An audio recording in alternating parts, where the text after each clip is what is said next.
A healthy life starts with great sleep. Wake refreshed with Avocado's GOTS-certified organic green mattress, delivering breathable, back-loving support, natural materials from Avocado's own sustainable wool and latex farms, easy financing, a 1-year sleep trial, and deep, restorative slumbers. Organic sleep awaits at avocadomattress.com. Shop the Sherwin-Williams Memorial Day sale and get 30% off paints and stains May 16th through the 26th. With prices starting at $34.29, it's the perfect time to transform your space with color. Whether you're looking to revamp your bedroom, living room, or home office, we have you covered with bold hues, soothing neutrals, and everything in between. Shop the sale online or visit your neighborhood Sherwin-Williams store. Click the banner to learn more. Retail sales only. Some exclusions apply. See store for details. You want the best for your child. K-12 can help them gain the skills they need to reach their full potential while giving you the support you need to get them there. K-12-powered schools are tuition-free, accredited online public schools for students in kindergarten through 12th grade. Their state-certified teachers make online learning interactive and engaging, allowing your child to learn at their pace from the safety of home. Join the more than 3 million families who have chosen K-12. Go to k12.com/podcast today to learn more. That's k12.com/podcast.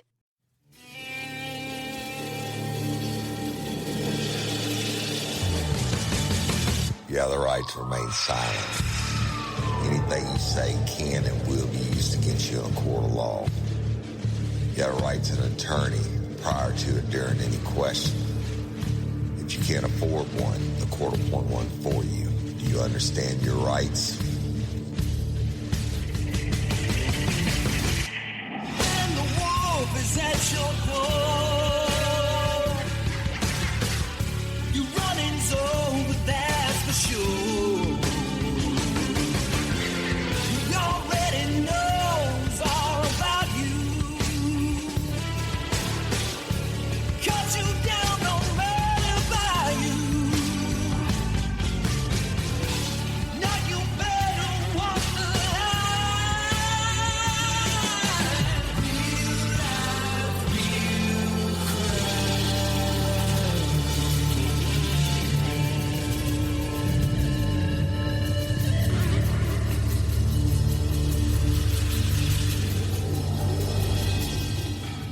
Warning, this episode of Real Life, Real Crime, the podcast, may contain descriptions of acts of violence or that of a sexual nature and should be for people that are 18 years or older. Heed my warning, people. I do not get the facts of these cases off of the internet or from some television show. The facts I'm retelling you were presented to me by the victims of the crimes or the perpetrators who committed the crimes against the victims. My descriptions of the crime scenes, what I saw with my own 2 eyes. If you're going to get offended, please turn this podcast off now. Thank you. Hello, everybody, and welcome to this episode of Real Life, Real Crime, the podcast. And as always, I'm your host, Woody Overton. And today we're going to be continuing with the prosecution's closing in the state versus Scott Peterson, Scorched.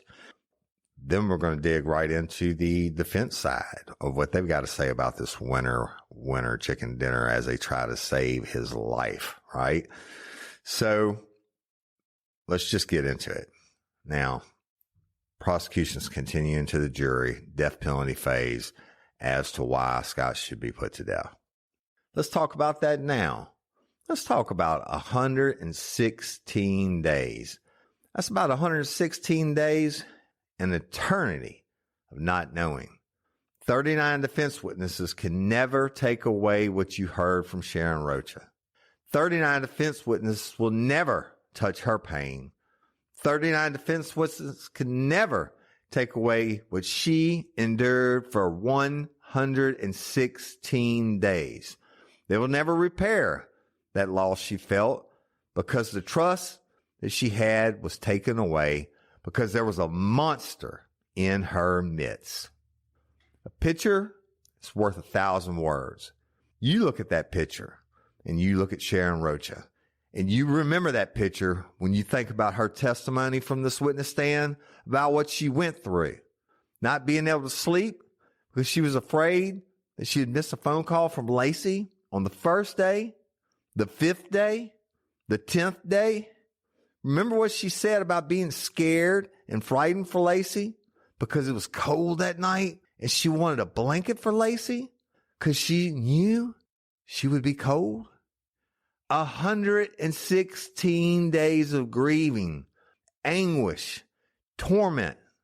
Imagine what these families were going through. And the entire time, someone was at the vigil who knew the answer. One that was this one. That was kind, gentle, honest, sincere, good golfer, fun, loving. What was Scott doing?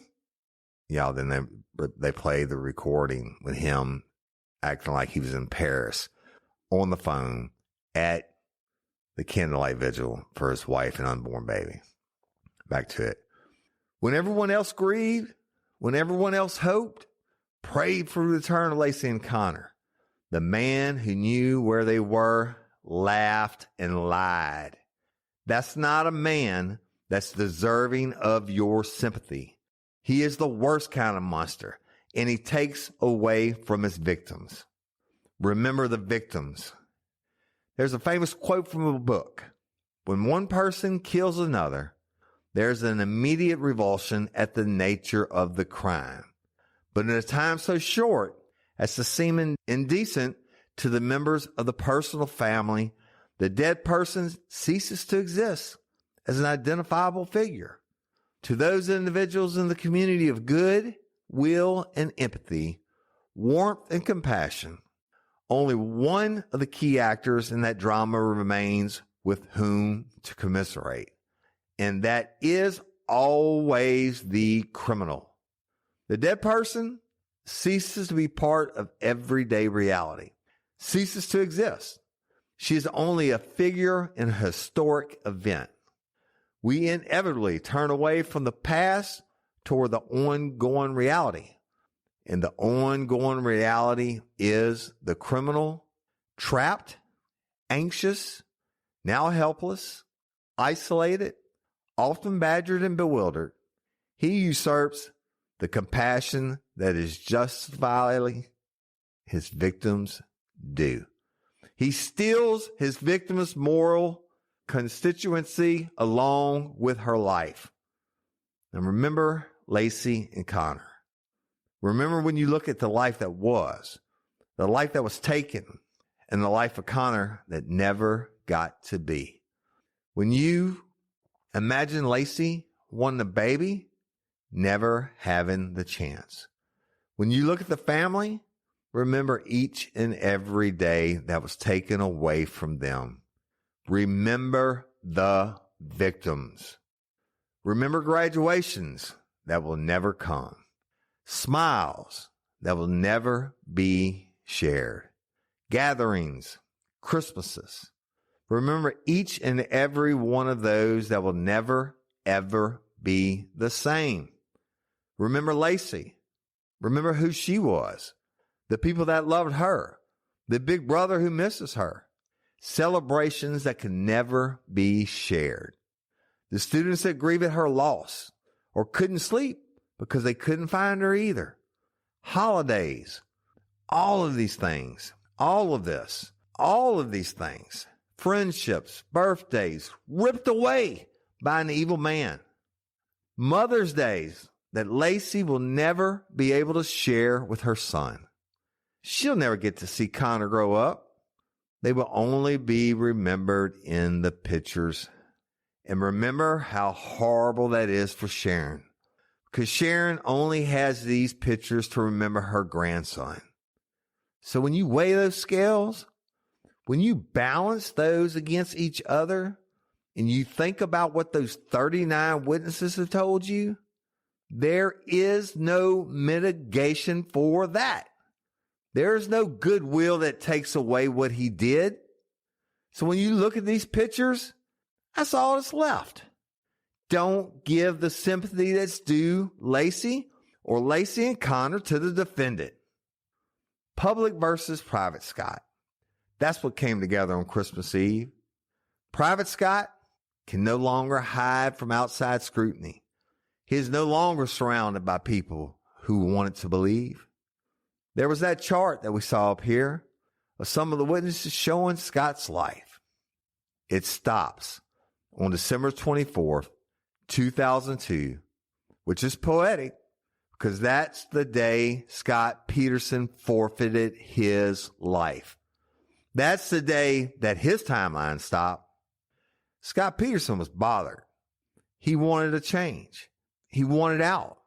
He wanted to go back to France or Monte Carlo. He didn't want to be tied down with a baby in Modesto. Laci was an anchor around his neck, so he put one around hers. He murdered Lacey and Connor. And this is from somebody who comes from a privileged, somewhat spoiled background. Ask yourself, would this crime be worse if he was poor? He was ignorant? No. This is somebody who had everything, but threw it away because that's just who he is.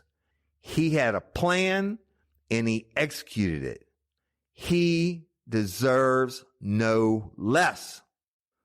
When the defendant sent Lacey and Connor to the bottom of the bay, he made a big brother feel guilty for the rest of his life because he wasn't there to protect his sister from the person who promised to love, honor, and protect her. He took away dreams. He took away memories. He took away all possibilities. Scott Peterson, when he murdered Lacey and Connor, he killed more than them. He killed the spirit of those around him, around Lacey. How is that defensible? How is that? How can you lessen that? Lacey and Connor, though, will live on. They will not be destroyed in the memories of those that love them, no matter how much the defendant tried to dispose of them, treated them as garbage, dumped them in the bay. Their memories will live on. It would be an insult to suggest otherwise. Sharon made this statement when she was testifying.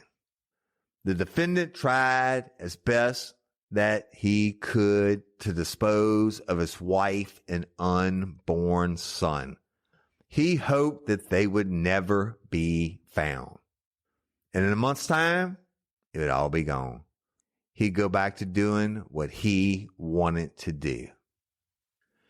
To return to judgment of death, each of you must be persuaded that the aggravating circumstances are so substantial in comparison with the mitigating circumstances that it warrants death instead of life without parole. That's another instruction that the judge is going to give you. Let's talk about that. What really are the mitigating factors here? What is Scott Peterson all about? That he can be pen pals from jail? That he can write teenagers letters and give them the Dear Abby advice? Teach them how to have secrets from their parents? That he can read books and discuss them with people on the outside? That he can learn how to better his chess playing? Remember, these are things that Lacey and Connor can't do. Things that Sharon Rocha would love to have an opportunity to do. Remember what he said to Amber. And y'all, they play a recording where he professes love for her and everything else. I can look at your picture and I can kiss it. I can feel you in my arms. Life is not appropriate for Scott. Death is. Life is not appropriate because he can have memories. He can have photographs. He can have dreams. He can have all of the things that he took away from Lacey and Connor. He can have all of the things that he robbed from that family. He deserves death. There's no way around it. That family was reduced to remembering and looking at photographs. Should Scott's punishment be worse than theirs? Because when you think about this, and I want you to think about what he did. I want you to think about his cruel, callous act the lack of compassion and concern. 116 days of no one knowing but him, leaving his wife's body to rot at the bottom of the ocean, leaving his son to be found as trash and debris. That is not something that should be forgiven. That is not something that should be rewarded by sparing his life. That is not something that should be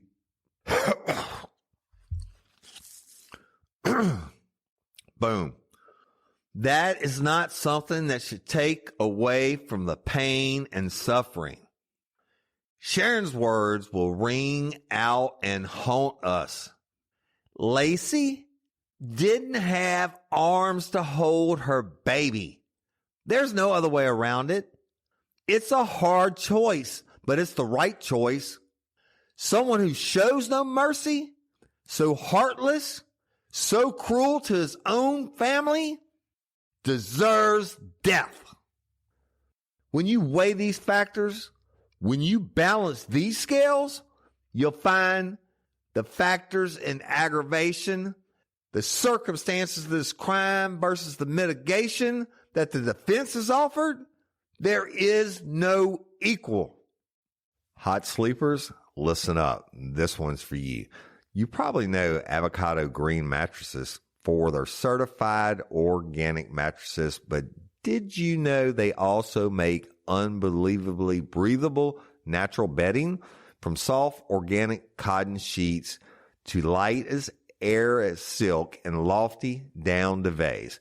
Their bedding is designed to naturally regulate temperature and to keep you cool and comfy and sleeping soundly all night. Hey, and let's be real. When you're swapping out jeans for shorts and turning up the AC, it's probably time to refresh your bed too, because we sleep better when we sleep cool, and nothing sleeps cooler than natural organic bedding. What I love about Avocado's bedding is how breathable and temperature regulating it is. Whether you're wrapped up in that organic cotton sheet or under their down or silk duvet inserts, you're staying cool, dry, and comfortable all night. No more waking up in a sweat. Plus the feel, the total luxury. These are the kind of sheets you look forward to climbing into. Their cotton is soft from night one and it gets even better with every wash. And don't get me started on the down duvet. It's like sleeping under a perfectly cool cloud. And of course, everything is made with sustainability in mind, from GOTS certified organic cotton to responsible down standard certification. So you're not just investing in a better night's sleep. You're supporting ethical, eco-conscious practices, better for you and better for the planet. Head to avocadomattress.com today to save 10% on all bedding and 50% on clearance bedding. Avocado is a dream of being better. Summer's just around the corner, and the folks at Mint Mobile have a hot take. Getting the summer bod is out, and getting your savings bod is in. This spring and summer, we want skimpy wireless bills and fat wallets. And with premium wireless plans for just $15 a month, you can have both without breaking a sweat or the bank. I was paying way too much for wireless service and decided to give Mint Mobile a try. And I've been seriously impressed. The call quality is crystal clear, the data speeds are fast, and I'm saving hundreds of dollars. It's the easiest switch I ever made, and I didn't have to sacrifice a thing. Say bye-bye to your overpriced wireless plans, dropping monthly bills, and unexpected overages. Mint Mobile is here to rescue you. All plans come with high-speed data and unlimited talk and text, delivered on the nation's largest 5G network. Use your own phone with any Mint Mobile plan and bring your phone number along with all your existing contacts. Ditch overpriced wireless and get 3 months of premium wireless service from Mint Mobile for $15 a month.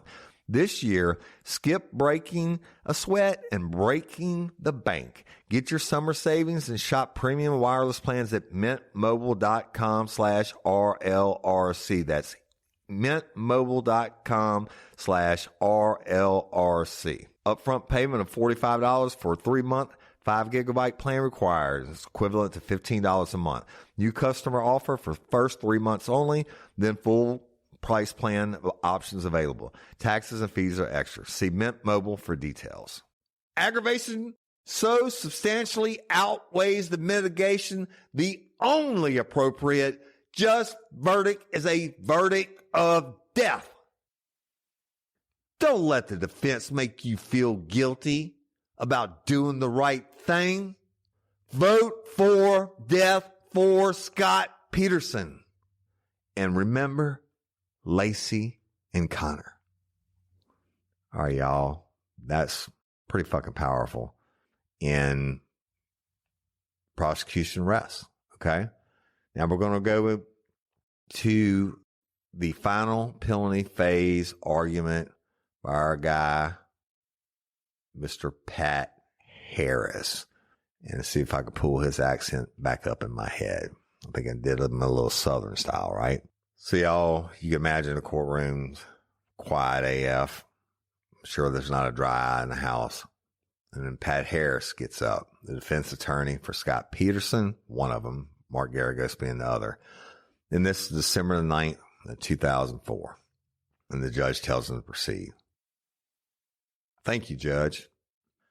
I started actually talking public speaking when I was 10 years old. And I always just enjoyed it. It was something that came very natural. I think now they say you're a precocious child.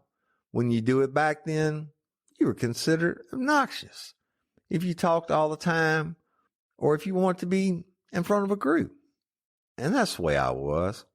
I would never understand when my friends or people around me would say, scared to talk to death, scared to talk, scared to get in front of a group. I have butterflies. I'm nervous about it. Never have been. And so for 30 years, I've talked in the public and done speeches and been in courtrooms. And that, well, it's just never happened. It happened this morning for the first time. I sort of understood what people feel when they have to talk in front of a crowd, in front of a group, because I guess of the enormity, it sort of hit home. We're talking about a life and death situation. Now, I'm just going to start by apologizing if I'm a little low or my voice cracks or shakes. I have to tell you the enormity of it is really incredible. So I apologize for that in advance. I haven't had a chance to talk to you at all in this kind of format. And I did want to just start off, just a standard, always for lawyers to come up and thank the jury and thank the participants. But I want to go up. If I could just go up maybe a step further. If you would grant me a couple of minutes, because this has been an extraordinary trial. It's been an extraordinary 9 months. We all know what's been going on outside the courtroom. Everyone you came in was aware of what this was like. It would be like as far as the surface atmosphere surrounding it and what was going on outside. And it was interesting because there were a lot of commentators and a lot of people who thought we would talk about this trial and actually thought that this trial could very well break the judicial system. I heard that more than once from different commentators and different lawyers. And it didn't happen. We've managed to get through. We managed to get to this point. And I think that's a credit to a lot of people. A lot of people. I think it's a credit to the judge. He set the right tone from day one. He's always been willing to deal with the different tasks, the few situations as they arose. And a lot of situations have arisen. And I think he set the tone for it and helped to keep it to a level that's been civil. I thank the prosecution team. A lot of lawyers, when they do trials, end up in a very adversarial position. It's very tough because you're screaming and you're yelling and you're fighting for your clients. They believe in their case. I mean, they clearly believe in their case, but they kept it to the confines of the courtroom and in chambers when it was appropriate. And when the argument was finished and the anger was over, they were always cordial and always willing to go out. I can't tell you about my defense part because it's hard for me to talk about. When we first took the case, when he first came to me, he said he was thinking about taking the case. I said, you realize you're about to become the most hated man in America? He sat me down and he talked about what it was, our profession, and what it was to be a defense attorney and how noble that is. And everyone has the right. And he's shown courage. I'll always respect. He's also come in here and kept us cordial as well. He developed a good relationship with the prosecutors. He's helped this trial to go as smoothly as it has. Now the families, I can't imagine. I can't in my wildest imagination think what they go through. I can't put myself in their place. I don't know the Roaches. I do know this about them. They certainly had the opportunity to really turn this thing upside down, go outside, scream, holler, and do things that would have really turned this into a major circus. They chose not to. They took the high road, and they've allowed the court to process, this court process, to continue, as it should. The Petersons, I can't even talk about that. They are an amazing family. Now, you've heard for a week, you heard people talk about the family and what an amazing family they are. And that only touches the tip of the iceberg. Again, they've allowed this process to proceed.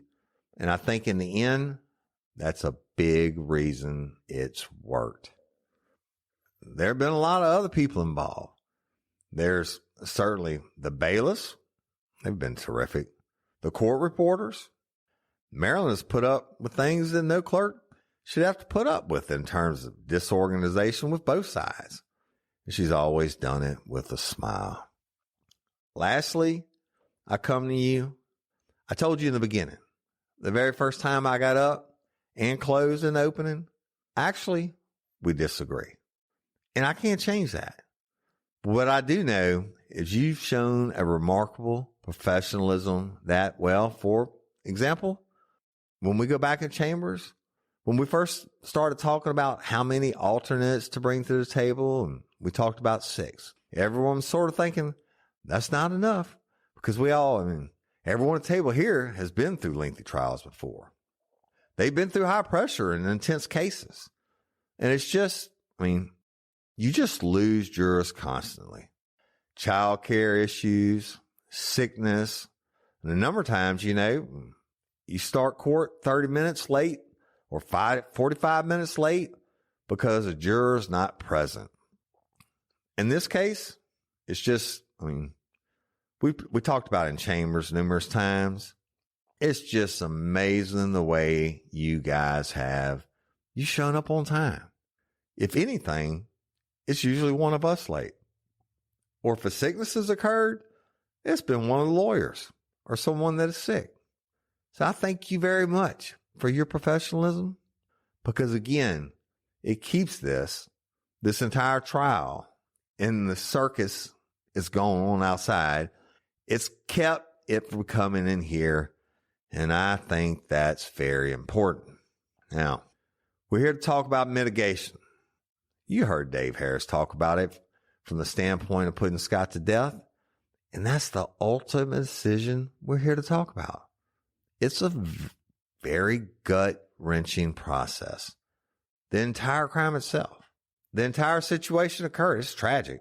No matter which viewpoints you look at it from, it's tragic, it's gut-wrenching, and it's emotional. But mitigation is not about emotion. Mitigation is about looking at a man's life and looking at the factors that the state of California tells you you have to look at. We don't have a system in this country that tells you it's an eye for an eye. We don't have that system. Otherwise, every single murder committed would have the death penalty. Every single person convicted of murder would be put to death. We've chosen in the state of California, we've chosen in this country not to do that. Instead, we set up a system. We have a method. We have the law. The law tells us how to make the decision. It's one thing to sit here, as you guys had to do for 4 to 5 months, and talk about guilt or innocence, and to have to deal with that. That's a concept all of us understand. It's a concept that you see not only in the movies and televisions and those kinds of things, but it's a concept some of you who served on juries already know about. It's a concept that's just basic. There's no basic concept on how to determine life or death. It's not something we're ingrained in. It's not something we sit around and think about. It's unique. And I've told you in the opening, you were going to be faced with a task very few people have to deal with. A very unique situation. So we set up the law. We set up the factors. Murder is a horrible crime. It doesn't matter where it's committed. It doesn't matter if it's committed in Modesto. It doesn't matter if it's committed in Redwood City. It doesn't matter if it's committed in New York.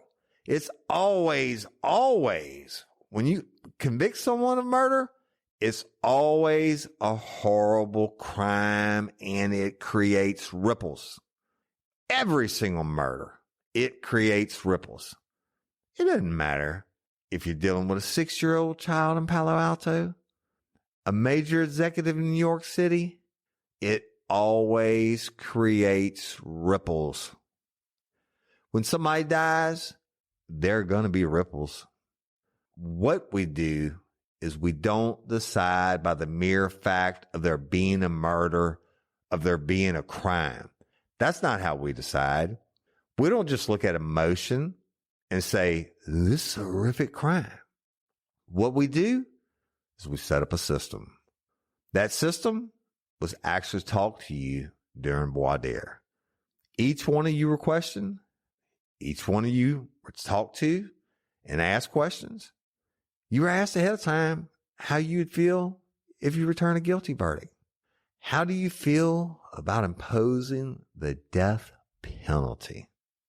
Now, I mentioned in an opening. I'll show it just again briefly.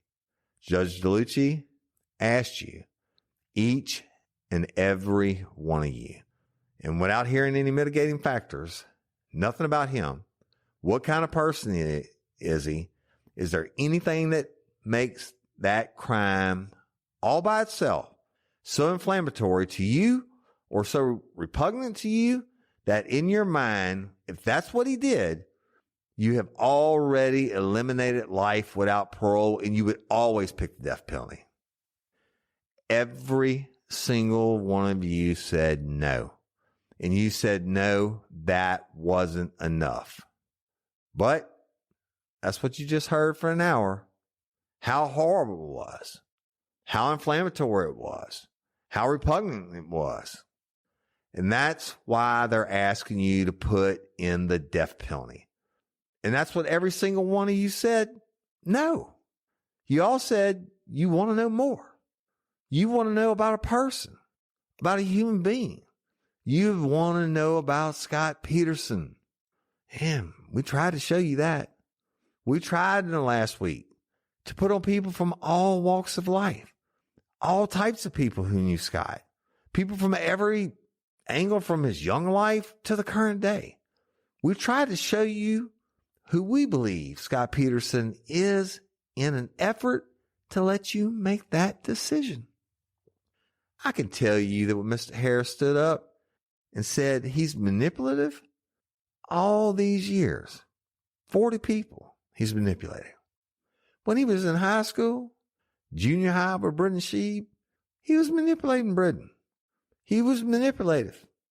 He was getting all these people, All of them had him wrong. All of them had him wrong. Huh. An amazing thing. 39 people, and that's just the people who came to testify. 39 people sat here on stand and told you what they knew about Scott Peterson. Intelligent people, well-rounded people, salt of the earth people, and they told what he was like. Scott Peterson, he tells you they were manipulated. So let me ask you a question. He was manipulating? How did he manipulate Paul and Connie Fritz? Elderly couple? Aaron Fritz's parents? Do you remember them? How did he manipulate them by coming down when he stopped down on his trips just to come by and see how they are? I asked her directly. I said, did he get anything out of this? Absolutely not. Absolutely not. Nothing. Aaron himself. Aaron testified. This is a guy who befriended him when it wouldn't be a popular thing to do. He gave him a ride home when it was out of his way. And he got nothing out of it. Nothing. He sat there and he told you that he would volunteer and wouldn't even tell anybody. Aaron would have to find out from other people or other ways. You heard this over and over and over.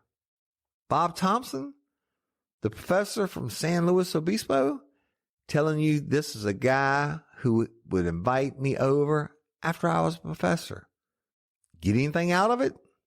I asked him the same question. Scott get anything out of it? No. Did he? Yeah, the professor did. He made him feel special. He made him feel special. Shelley Ryman testified yesterday. She was in the kitchen cooking and she looks over Scott and her little girl were playing and reading and he was down on his knees talking to her. What was he getting from the 2-year-old girl? Who was he manipulating? Mike Arch talked about, I think probably my favorite phase of the entire trial is the phrase that he used about that. You couldn't say that Scott did some huge thing. It was just a daily thing. 1,000 little things that he was always doing for people. Always. Julie Galloway talked about that he's always thought about himself first before others. And she's another case. They didn't have a dating relationship. He wasn't looking for anything for her other than a friendship. And she talked about the things he would do. The kindness he showed her when she would mention something like a candle or something. It'd be there the next day. And he'd get nothing back from it. Jim Gray, another one of the people I think was very interesting. Sold him the business. And after he sold him the business, he came by to help. Ended up paying bills. Ended up actually working in the shop and helping him. He ended up doing things for him. Again, didn't even get paid. Nothing. He was not a manipulative person. I could go on and on and on. I'm not going to go through the list of witnesses. You saw them. It's hard. I know it's hard. And I understand it's hard to accept your minds and the minds of the prosecution, this man who has been convicted of murder, and it's hard to reconcile it. I understand that. It's been very difficult. This whole penalty phase is very difficult because we're standing here. You just convicted him of a double murder. And then we turn around in 2 weeks and present 40 people and tell you what a great person he is. It's a strange system, and I understand that. That's sort of hard to deal with. It's certainly been hard for us to reconcile in a lot of ways and to try and walk a kind of a thin line here. I do want to address a couple of things, and I'm not going to go into huge detail about some of the things Mr. Harris said in his argument, but a couple of things I thought specifically needed to be addressed. We put on people for Scott Peterson's life, and I told you from the beginning we were going to give you an honest picture of him from what we saw, the positives, the good things about him, and we were going to give you an honest picture, okay? Scott didn't grow up in horrible surroundings. He didn't grow up in a bad situation. He grew up in a great family. He grew up in a family that was financially doing well. We don't hide that fact. I know it's easy to criticize and say, oh my gosh, playing golf. He's playing golf. Hey, above it all, look at that. It's a great way to make you hate somebody. Use that kind of class warfare. Look at that. He's an elite. He's a golfer. He comes from privilege. Because we knew all of us growing up knew that the kid that had the money and shoved it basically in everybody's face was snobby, was difficult to deal with, had trouble with teachers. We all knew the person. But the problem we got with that when we're trying to throw it up to you is that it doesn't match him. And you've heard it.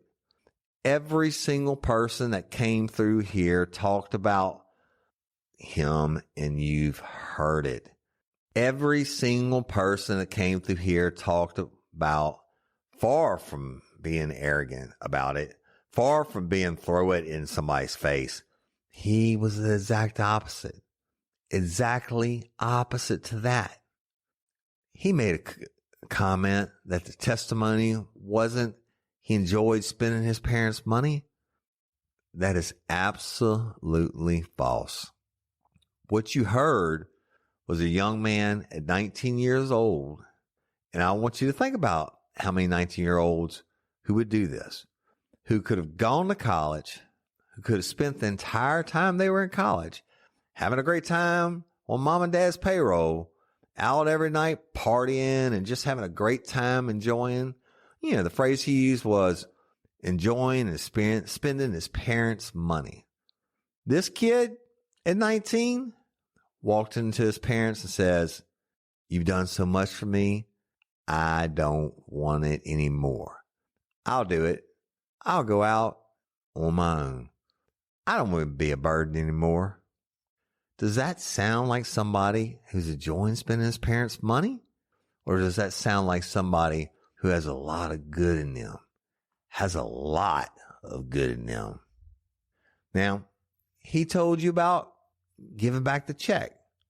That was another move designed to pull something off. He'd get to the golf tournament.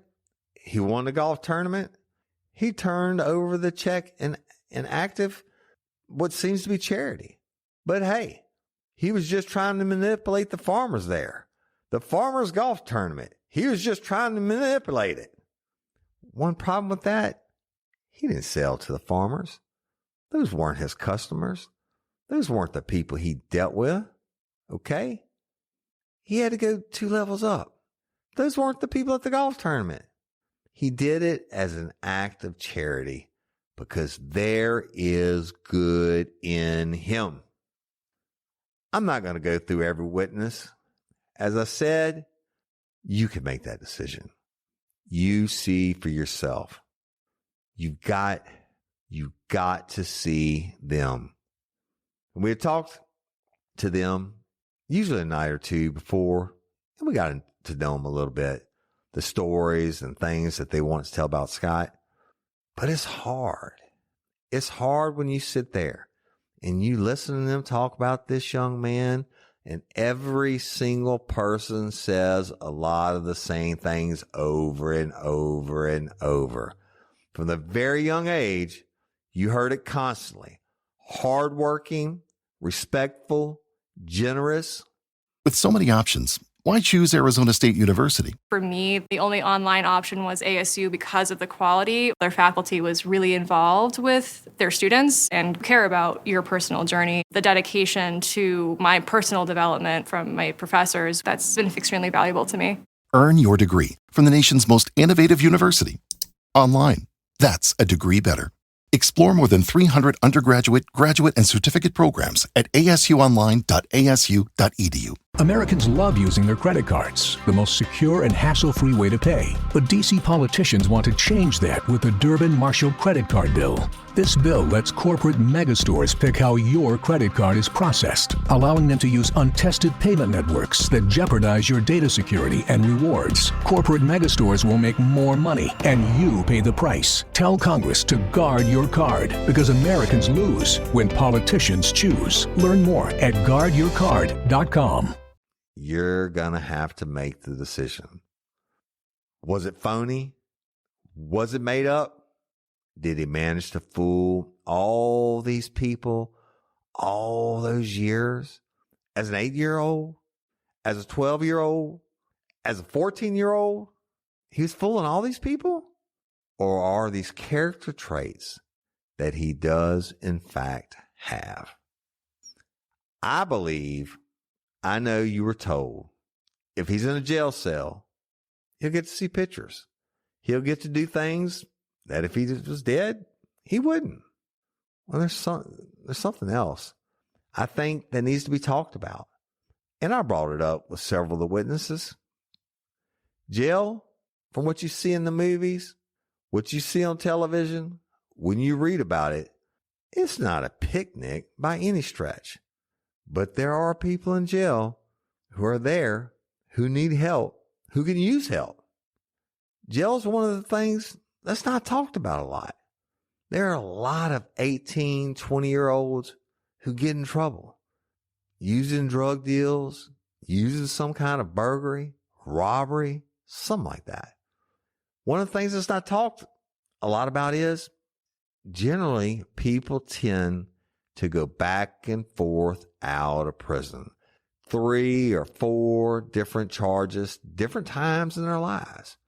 But by the time they reach 29, 30, 32, 33, the thing I think is very interesting is you find most of them, the light goes on. They sort of catch on. Look, maybe this isn't the life I want going in and out of prison. Some of them, maybe they had a kid and they start missing. Maybe some of them had a wife they missed. Maybe some of them had a job they liked. For some reason, the light goes on and they start realizing this isn't what they want to do. There are people in jail who can use help and who don't have counselors. I believe that what you have heard from these people, and I asked several of them, is that Scott Peterson has the ability to affect their lives the way he affected those people's. He has, and it's not, and I'm not asking you to say, put him in a jail cell and let's see what happens. Let's hope his personality changes around.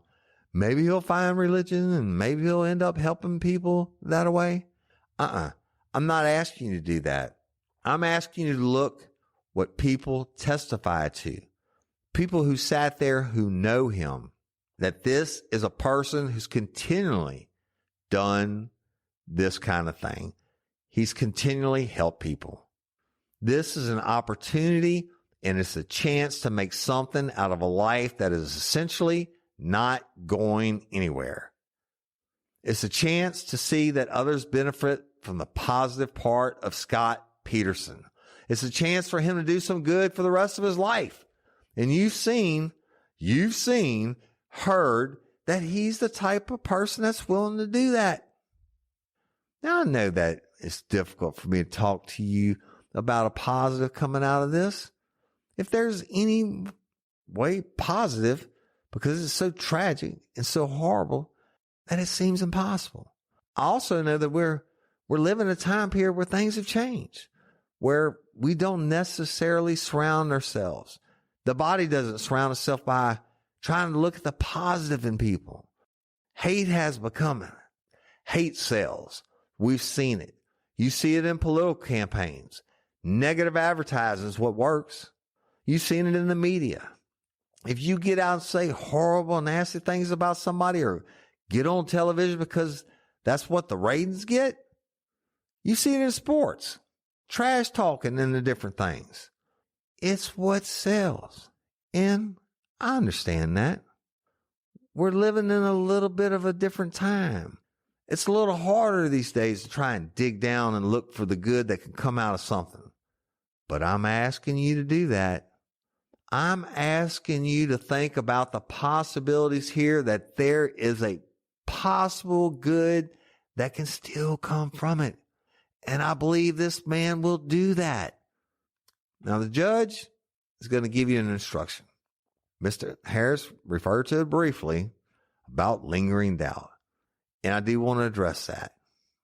He said that witnesses got up here and basically threw it in your face and said, we think he's innocent.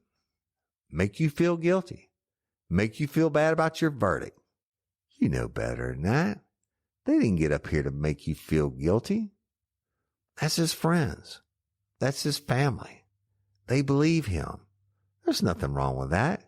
That's not trying to make anybody feel bad or feel guilty. They believe him. They believe in him. But there is going to be an instruction about lingering doubt. Lingering doubt is simply this. When we went through the the guilt phase, you dealt with the whole issue of guilt or innocence and the standard that goes beyond a reasonable doubt. It's a high standard. You had to believe beyond a reasonable doubt that he was guilty. And that indeed is what you found him guilty of beyond a reasonable doubt. For the death phase, for what you're about to go through now, the bar goes higher. And now we might have a lingering doubt as to his guilt. A lingering doubt. I don't need to define that. You know what a lingering doubt is. I believe that it's safe to say that in a circumstantial case, and we've all conceded it is a circumstantial case, this isn't a case as you see in some death penalty cases where there's a photograph of somebody videotaping somebody being shot that you know, or there's DNA in one of 240 million. So you know the person is there and present. Those are the things you can know. You know beyond any lingering doubt that person did it. But in a circumstantial case, lingering doubt becomes a huge issue because you can't know. That's what circumstantial cases are. We don't know. Prosecution has conceded we don't know the when. We don't know the where, we don't know the how, and we don't know the why. That is lingering doubt. And that's a standard that you'll now be held to when you do your deliberations. I am going to speak to you for just a couple minutes more. And then at some point, I don't know how we're going to schedule it, but I believe at some point, we're going to take an early lunch and come back earlier than usual. And then Mark is going to address you and talk to you about other issues that are involved in this case. So I'm just going to end by essentially, I wish in conclusion, I had something to conclude. I wish I had something. I wish there was a phrase that I can give you that would turn this around and make you believe that there's good and there's real and real good in this person. He is not a monster. I don't have that phrase. I don't have the ability to do it. That's up to you to decide. And that will be your decision. You've had a lot to look at. You've obviously spent 4 to 5 months and you've seen Scott Peterson. That was not pretty. You've heard phone tapes. They repeat them again. Most of what Mr. Harris has done is ask you essentially to relive the guilt phase again. Let's go back and do it again because it's so horrific. Let's show you again. That's not what this is about. It's not about reliving it. It's about taking a look at a man's life And I told you at the opening, it's a life worth saving. You heard almost 40 people stand up and tell you that. In fact, it is. They believe it's a life worth saving. They believe that there is good, a lot of good. So I'm going to ask you. I don't think I'm going to ask you. I think I'm going to beg you. I'm going to beg you. When you go back there, please spare his life. Thank you. All right, y'all. Ooh, that to me, that is, again, Scorched. I mean, obviously, 39 witnesses and called them everything but Jesus. And now, I don't know how the prosecution then ejected that. It might be Scorched on the prosecution side. You can't go in the death penalty phase and question the main trial. Now you're back to, they don't even know who did it. Basically, that's what they're saying. It's circumstantial. They can't prove to you did it. And now there's lingering doubt. Wow. This case is so fucked. But guess what? All we have left is Mark Garagos' closing arguments and the final comments from the judge, etc. And we are definitely concluding that finally on the next episode. Love and appreciate each and every one of y'all. Thank you for liking and listening and sharing. Look, the old stories are coming back, y'all. Hashtag justice for Haley. Oh God, we're going to see where we're at because I'm recording this less than 24 hours before the meeting with the district attorney and the old district attorney and the investigators and all that. So I'm going to do a special drop on that as soon as we get it. And just thank y'all for everything. In Miss Barbara Blunt's case, you can never call in too many tips. We would love, love, love to bring her body home. In LOPA, Louisiana Organ Procurement Agency, you know, it's my jam. Y'all check them out. They're on Facebook. Like, they do post every day. Nonprofit, you know, we support them. They save lives. Go sign up to be an organ donor. You don't have to be a lifer from Louisiana. You can be a lifer from Canada, which there are a lot of y'all. You go, lifers in Canada, go to lopa.org, fill out the questionnaire, become a hero, give the gift of life and all that great stuff they do. And I'm Woody Overton, your host of Real Life, Real Crime, the podcast. Until next time or ever, don't let me catch you down on Murder Bayou. Peace.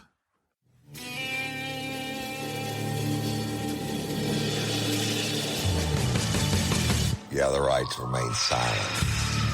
Anything you say can and will be used against you in a court of law. You have a right to an attorney prior to or during any question.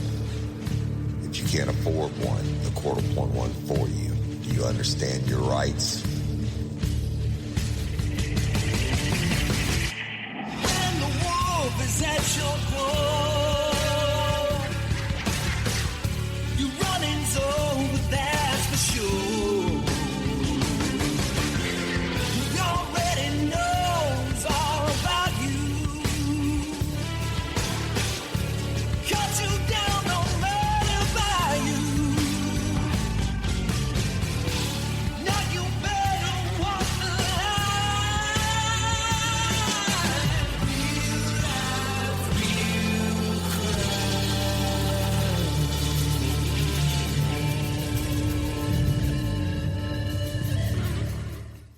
Hey y'all, life's journey is filled with change, growth, and exciting new chapters. Whether you're welcoming a new family member, stepping into a new city, or chasing after your biggest dreams, you need a ride that's built with more space for the grand challenges ahead. The Toyota Grand Highlander is made for those who embrace every twist and turn. With advanced safety features, innovative tech, and a bold, sophisticated design, it's the SUV that adapts with you with room to spare. This spacious beauty seats up to 8, gives you up to 97.5 cubic feet of cargo space, and has a diverse engine lineup, available in gas or hybrid options, including the powerful 362 horsepower Hybrid Max. Plus, available all-wheel drive means you'll have confidence no matter where life takes you. Ready to take on your dreams? The Grand Highlander is more than a vehicle. It's your partner in embracing all life throws at you. From daily routines to unexpected adventures, it's up for every grand challenge. Learn more at toyota.com/Grand Highlander. Toyota, let's go places. Americans love using their credit cards, the most secure and hassle-free way to pay. But D.C. politicians want to change that with the Durbin-Marshall credit card bill. This bill lets corporate megastores pick how your credit card is processed, allowing them to use untested payment networks that jeopardize your data security and rewards. Corporate megastores will make more money, and you pay the price. Tell Congress to guard your card, because Americans lose when politicians choose. Learn more at guardyourcard.com. Shop the Sherwin-Williams Memorial Day sale and get 30% off paints and stains May 16th through the 26th. With prices starting at $34.29, it's the perfect time to transform your space with color. Whether you're looking to revamp your bedroom, living room, or home office, we have you covered with bold hues, soothing neutrals, and everything in between. Shop the sale online or visit your neighborhood Sherwin-Williams store. Click the banner to learn more. Retail sales only. Some exclusions apply. See store for details.